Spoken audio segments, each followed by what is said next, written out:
नाम जप करो, वृंदावन ब्रज 84 कोस की रज ले जाओ, जैसे गिरिराज जी की परिक्रमा, वृंदावन की कहीं की भी रज, वो सब भगवत स्वरूप। रोज स्नान के बाद रज लगाओ शरीर में, और ठाकुर का चरणामृत, बिहारी जी राधा वल्लभ एकत्रित कर लो, हम मांगो जाके तुम रोज एक ढक्कन चरणामृत, और खूब नाम जप करते रहो, और अंदर से भाव करो कि वृंदावन धाम हमारा जीवन, हमारा प्राण है। मैं वास नहीं कर पा रहा हूं, लेकिन मुझे मिलेगा वृंदावन। जो इच्छा करी हो मन माही, हरि प्रसाद कछु दुर्लभ नाहि। ऐसे उपासक को वृंदावन स्वीकार कर लेता है, पर रज शरीर में लगनी चाहिए। ये बात पकड़ लेना, अगर पकड़ लिए तो समझ लो कि भगवान की विशुद्ध कृपा हो गई। नहीं तो केवल सुनने मात्र से बात नहीं बनती, सुन के उसको आचरण में। रोज वृंदावन की शरीर में रज लगावे, चरणामृत पिए। चरणामृत बहुत सामर्थ्यशाली है, समझ नहीं पा रहे लोग। अकाल मृत्यु हरणम सर्व व्याधि विनाशनम, श्री कृष्ण पादोदकम पीत्वा पुनर्जन्म न विद्यते। रोज चरणामृत पान करने वाला भगवत प्राप्त हो जाएगा। नाम जप क्या भगवान का अमृत है, नामामृत, चरणामृत। और ये जो रज है, चरण रज, ये बड़े बड़े महापुरुषों की है, बड़े बड़े प्रेमियों के आंसुओं से भींगी हुई रज है। यहाँ सब प्रेमी जन ही हुए हैं। कोई विरहाग्नि से अश्रु प्रवाह, कोई आनंद में प्रफुल्लित होकर अश्रु प्रवाह, और महापुरुषों की चरण रज, और प्रिया प्रीतम खेलते हैं इसी रज में। तो वो रज हमारे शरीर से लगी हुई, और जिह्वा में राधा राधा राधा, और आश्रय कि मुझे जरूर वृंदावन मिलेगा, आशा, ये आशा पक्की। तो चाहे जहां शरीर छोड़े, वो वृंदावन को प्राप्त होगा।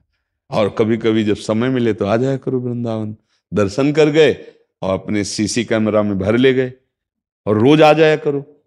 कैसे? भाव से। मान लो आधा घंटा सुबह सुबह उठ के बैठे, अब हम वृंदावन पहुंचे, परिक्रमा मार्ग को प्रणाम किया, पूरी परिक्रमा दी, अब यमुना जी में आचमन किया, अब बिहारी जी के दर्शन करने, 10-15 मिनट में पूरा सब हो जाएगा। रोज परिक्रमा हो जाएगी, रोज दर्शन हो जाएगा। और अमुक जगह गए, फिर उनके संत को प्रणाम किया, फिर वो हमारी तरफ देखे, फिर पूरा मन से जैसे। तो वृंदावन को चिंतवन यह दीप उर्बार, कोटि जन्म के अघतमय काट करे उजियार। बोले वृंदावन का ऐसा चिंतन करोड़ों जन्मों के पापों का नाश करके प्रेम का प्रकाश कर देता है। समझ गए? और जब प्रेम का प्रकाश होता है तो चिदानंद वृंदावन आंखों में झलकता है। चाहे वो अमेरिका में रहे, चाहे वो हॉलैंड में रहे, चाहे जहां रहे, वो वृंदावन कोई जड़ देश थोड़ी है, जहां चैतन्य घन वृंदावन प्रकाशित हुआ। तो भगवत रसिक जी महाराज कह रहे हैं, हमारे उर वृंदावन और माया काल जहां नहीं व्यापे, जहां रसिक सिर मोर, हमारे उर वृंदावन, और यही प्रकाशित हो जाएगा वृंदावन। समझ रहे? हाँ, खूब नाम जप करो, रज लगाओ, चरणामृत पियो, और भगवद आश्रित होकर कर्तव्य कर्म करो। माता पिता परिवार को सुख देने के लिए धर्म पूर्वक मेहनत करके धन कमाओ। हाँ, जो पद मिले, जो सेवा मिले, भगवान को समर्पित करो। भगवान की सेवा है, पापाचरण ना हो, बढ़िया काम बन जाएगा। ठीक है? देखो गीता वाटिका गोरखपुर में है ना, वहीं वृंदावन का अनुभव राधा बाबा, भाई जी महाराज और भी महाभागवत जन कर जो किए, कर रहे और करते रहेंगे। तो वृंदावन की रज का सेवन हो। देखो वहां गिरिराज जी का स्थापन किया बाबा ने, ब्रज रज वहां पड़ी हुई है, यहाँ की रज लेके सब।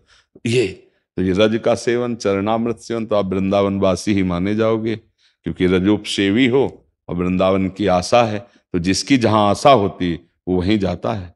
तो हम जीवन भर आशा रखें वृंदावन वास की, हो भले ना, पर आशा रखने में क्या जाता है? तो आशा पूरी कर देती है लाडली, जो पूरी कर देते हैं। जिनको वृंदा विपिन है, कृपा तिन्हीं की होए, वृंदावन में तबे तो रहन पाइए सोए।